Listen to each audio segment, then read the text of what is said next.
వైద్య ఆరోగ్య శాఖలో పనిచేసే కమ్యూనిటీ హెల్త్ ఆఫీసర్లు తమ డిమాండ్ల సాధన కోసం చేపట్టిన నిరవధిక సమ్మె కొనసాగుతోంది. విశాఖలోని జీవీఎంసీ గాంధీ విగ్రహం వద్ద 9వ రోజు నిరసనలో సిహెచ్ఓలు ప్లకార్డులతో తమ ఆవేదనను వినిపించారు.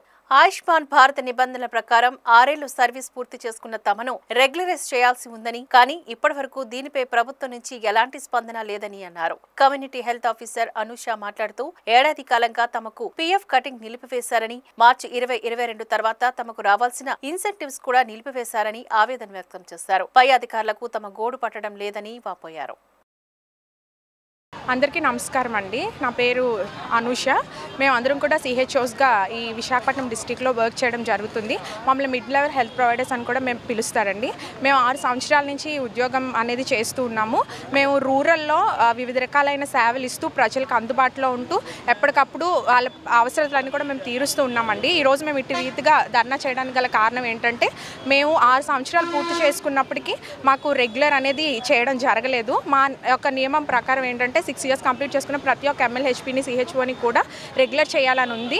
అయినా నిబంధనలకు వ్యతిరేకంగా మమ్మల్ని రెగ్యులర్ చేయకుండా ఉన్నారు. అంతేకాకుండా 23% హైక్ అనేది కూడా ఇవ్వాలండి. అంతేకాకుండా ఈ పిఎఫ్ అనేది మాకు లాస్ట్ ఇయర్ వరకు కూడా కట్ చేసేవారు. దాన్ని ఏదైతే 5 సంవత్సరాలు పిఎఫ్ అనేది కంటిన్యూస్గా కట్ చేస్తే గ్రాడ్యుయేటీ ఇవ్వాల్సి వస్తుందని కారణంతో అర్ధాంతరంగా లాస్ట్ ఇయర్ పిఎఫ్ని కూడా వాళ్ళు ఆపేయడం జరిగిందండి. సో అంతేకాకుండా మాకు ఇన్సెంటివ్స్ అనేవి కూడా ఉంటాయి. అది సెంట్రల్ గవర్నమెంట్ పర్ హెడ్ 40,000 అనేది రిలీజ్ చేస్తుంది. అయినప్పటికీ కూడా స్టేట్ గవర్నమెంట్ దాన్ని కోత విధిస్తూ 25,000లోనూ 23,000 లాస్ట్ ఇయర్ వరకు పిఎఫ్ కట్ చేసి 23,000 ఇస్తూ ఒక 10,000 లేదా 7,000 మాత్రమే ఎక్స్ట్రా ఇన్సెంటివ్ ఇస్తూ వస్తూ ఉంది. ఇలా మాకు రావాల్సిన ప్రతి ఒక్కటి కూడా ఆపేస్తూ మేము అంటే లాస్ట్ 6 ఇయర్స్ క్రితం ఏవైతే నిత్యావసర ధరలు అవన్నీ ఉన్నాయో అది అలాగే లేదు కదండి. అవన్నీ పెరుగుతూ వస్తూ ఉన్నాయి. సో అలాగే మా జీతం అక్కడితోనే ఆగిపోతే మేము మా యొక్క జీవన విధానాన్ని సాగించడం కూడా చాలా కష్టంగా ఉంది. కాబట్టి ప్రభుత్వం గుర్తించి మాకు ఏదైతే 23% హైక్ ఇవ్వాలో అదే కాకుండా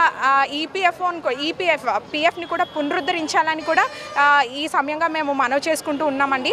6 ఇయర్స్ కంప్లీట్ ఎవరైతే చేసుకున్నారో వాళ్ళందరినీ కూడా రెగ్యులర్ చేయాలి, క్రమబద్ధీకరించాలని కూడా మేము కోరుకుంటున్నాము.